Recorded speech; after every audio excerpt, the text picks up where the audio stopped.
Candi Penataran adalah candi yang termegah dan terluas di Jawa Timur. Terletak di lereng barat daya Gunung Kelut di sebelah utara kota Blitar dan berada pada ketinggian 450 meter di atas permukaan laut. Dari prasasti yang tersimpan di bagian candi, diperkirakan candi ini dibangun pada masa Raja Srengga dari Kerajaan Kadiri pada tahun 1200 Masehi dan berlanjut digunakan sampai masa pemerintahan Wikramawardhana, Raja Kerajaan Majapahit sekitar tahun 1415. Dalam kitab Desa Warnana atau Negara Kertagama yang ditulis pada tahun 1365, candi ini disebut sebagai bangunan suci Palah yang dikunjungi Raja Hayam Wuruk dalam perjalanan kerajaan bertamasya keliling Jawa Timur. Gaya Hindu.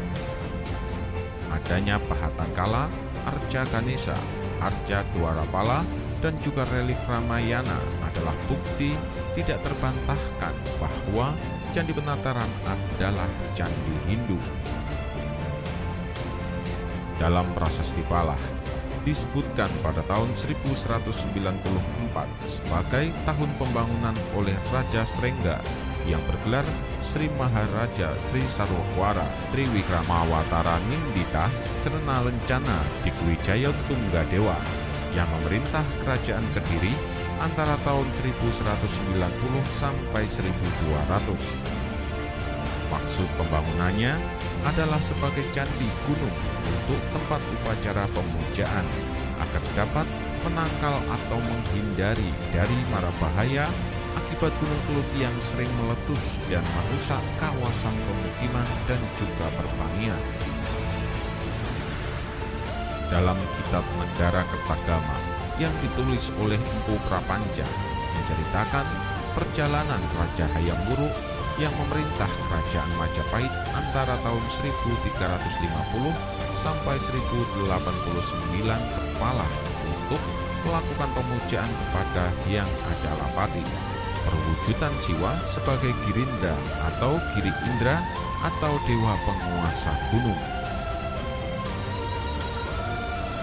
Kesamaan nama Girinda yang disebutkan pada kitab Negara Kertagama dengan nama Ken Arok yang bergelar Girindra atau Girinata menimbulkan dugaan Candi Penataran mulai mendapatkan perhatian kembali. Kemudian dilanjutkan pada masa Tribuana Tunggadewi dan juga Hayam Wuruk. Pemujaan terhadap Dewa Palah semakin kental diwarnai pemujaan kepada Dewa Gunung atau Siwa. Candi Penataran kemudian diresmikan sebagai candi negara dengan status Dharma lepas sesuai angka tahun yang dipahatkan di dinding kolam, yaitu 1337 Saka atau tahun 1415 Masehi, yang merupakan angka tahun termuda di antara angka-angka tahun yang terdapat di kompleks Candi Penataran tersebut. Waktu itu, Majapahit di dalam masa pemerintahan Wikramawardhana. Mudahnya dalam memahami kompleks Candi Penataran, bagian-bagian dari Candi Penataran disebut halaman depan, halaman tengah, dan halaman belakang. Susunan dari kompleks Candi Penataran yang sangat unik dan tidak tersusun simetris. Hal ini menggambarkan bahwa pembuatan candi tidak dilakukan dalam satu periode. Masuk ke dalam halaman depan, pintu gerbang terletak di sisi barat laut kompleks candi, diapit oleh dua arca Dwarapala. Penjaga pintu dengan angka tahun 1242 Saka atau 1320 Masehi yang terpahat pada arca. Berdasarkan catatan angka tahun, para sejarawan menyimpulkan bahwa bangunan Candi Palah baru diresmikan menjadi candi negara pada masa pemerintahan Raja Jayanegara dari Majapahit. Melalui pintu gerbang, sampailah pada bagian terdepan dari Candi Penataran, yaitu Balai Agung. Sekeliling tubuh bangunan Balai Agung dililit oleh ular naga. Bangunan Balai Agung berukuran panjang 37 meter dengan lebarnya 18,84 meter dan tingginya 1,44 meter. Di atasnya terdapat pelataran yang di masing-masing sudutnya ada umpak-umpak batu yang diperkirakan sebagai penumpu tiang-tiang kayu yang digunakan untuk atap bangunan. Fungsi bangunan Balai Agung konon seperti juga di Bali yang digunakan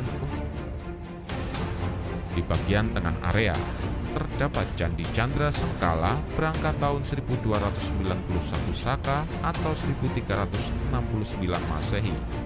Masyarakat Jawa Timur lebih mengenalnya dengan nama Candi Brawijaya yang merupakan bangunan yang paling dikenal dalam kompleks Candi Penataran dan juga digunakan sebagai lambang Kodam 5 Brawijaya. Dan di dalam bilik candinya terdapat sebuah arca Ganesha. Di sebelah kiri Candi Candra Sengkala terdapat arca wanita yang ditafsirkan sebagai arca perwujudan Gayatri Raja Pati.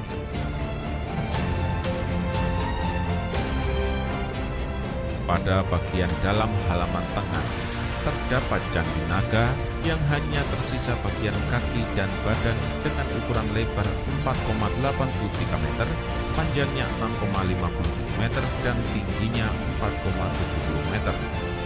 Nama Candi Naga digunakan untuk menamakan bangunan ini karena sekeliling tubuh candi dililit naga dan disangga tokoh-tokoh berbusana raya seperti raja sebanyak 9 buah, masing-masing berada di sudut-sudut bangunan, bagian tengah ketika dinding dan di sebelah kiri dan kanan pintu masuk. Para batara ini menggambarkan sosok makhluk kayangan, yaitu para dewa dilihat berdasarkan dari ciri busana raya dan perhiasan mewahnya. Sedangkan bangunan utama Candi Penataran berbentuk piramida berundak.